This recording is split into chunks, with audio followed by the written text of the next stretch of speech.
Saya sudah damai dan diberi bermaafan dengan Yusuf Kalla. Tidak ada damai di dalam vonis hukum pidana itu. Tapi musuh orang terpidana itu adalah negara. Wadidaw, ternyata benar si Sylvester Matutina ini ternyata terpidana dari tahun 2019 lalu. Tapi kok aneh ya? Ini kerja kejaksaan itu gimana coba? 2019 itu masih rezim Jokowi loh. Sepertinya ada yang janggal guys. Pantas saja Sylvester itu mati-matian bela Jokowi sampai jilat pantat, ternyata ada kebal hukum guys. Logika aja guys, mustahil terpidana yang sudah putusan inkrah masih bebas bocot-bacot di media atau televisi, ya kan? Yuk kita simak penuturan Pak Mahfud MD guys. Cekidot. Nah, kamu terpidana tapi Mhm. belum masuk. Iya kan? Saya baru tahu itu. Ya. Di situ saya lalu mencari sumber. Ternyata betul ada direktori putusan MA nomor 287 tanggal 20 Mei tahun 2019. Ini sebelum jadi menteri. Iya. Itu dia sudah divonis inkrah dan sekarang mengaku sudah menjalani proses hukum. Kita tanya proses hukum apa? Inkrah itu kecuali masuk penjara, kan gitu. Mhm. Saya sudah damai dan diberi bermaafan dengan Yusuf Kalla. Tidak ada damai di dalam vonis hukum pidana itu. Tidak Yang bisa ada damai itu dari vonis pidana, begitu Prof. Mahfud? Harusnya tidak tidak ada boleh, hubungannya tidak antara boleh. damai Itu dengan vonis. prinsip hukum. Kenapa? Tidak ada kaitannya harusnya dengan berdamai bersama Pak JK dengan vonis yang harus dijalankan oleh Sylvester. Semestinya demikian. Damai itu urusan pribadi. Kalau orang terpidana itu musuhnya bukan orang yang menjadi korban, tetapi musuh orang terpidana itu adalah negara. Dan negara itu diwakili oleh kejaksaan. Jadi kalau ditanyakan siapa yang melindungi, saya menyalahkan kejaksaan. Gitu. Kejaksaan Siapa periode yang itu. menyuruh kejaksaan? Ya kita tidak tahu. Kan gitu kan? Hmm. Pasti harus diasumsikan kejaksaan ini tahu. Coba nih, saya punya data.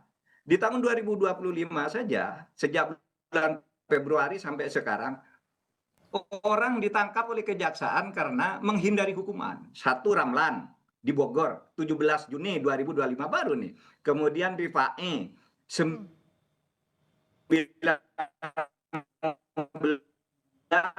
Februari 2025.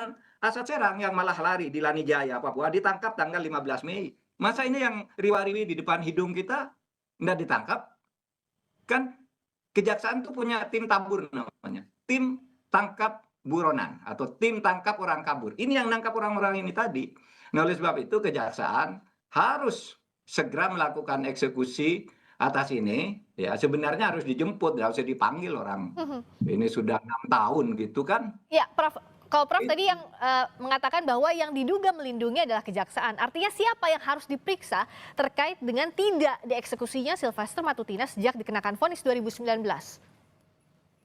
Ya, istilah melindungi itu bagi saya sebagai asumsi karena itu tugas dia.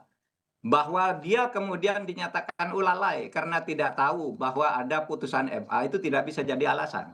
Oleh sebab itu harus diperiksa dan mungkin pejabatnya udah ganti tahun 2019 sampai sekarang mungkin sudah pensiun atau apa yang bertugas itu. Tapi harus diperiksa karena gini loh, Clarissa, kalau sekarang orang hukuman itu berbahaya. Kalau orang dihukum lalu sering keluar malam, sering nyogok sipir untuk boleh pulang sebentar, itu masih bisa dimaklumi meskipun itu sangat tidak boleh. Nah sekarang tidak mau menjalankan hukuman.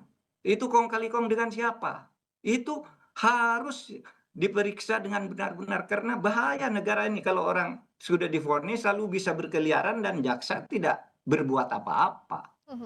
Apa latar Itu. politisnya sebagai relawan sehingga 2019-2024 quote and quote dilindungi untuk tidak dieksekusi? Saya akan menyatakan secara formal orang ini tidak ditangkap karena kejaksaan melindungi. Melindungi dalam bentuk apa? Lalai.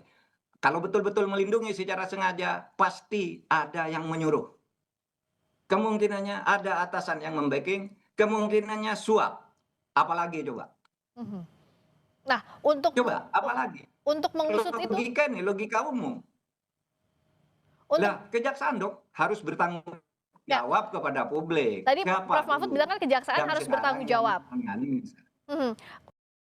Nah guys, itulah penuturan Pak Mahfud MD. Benar, apa yang dikatakan. Pasti ada kong kali kong atau apalah. Yang jelas ini buruk buat hukum negara Indonesia. Makhluk ini harus dipenjara. Wong Edian, gimana menurut kalian guys? Tulis di komen, bye. Wassalam.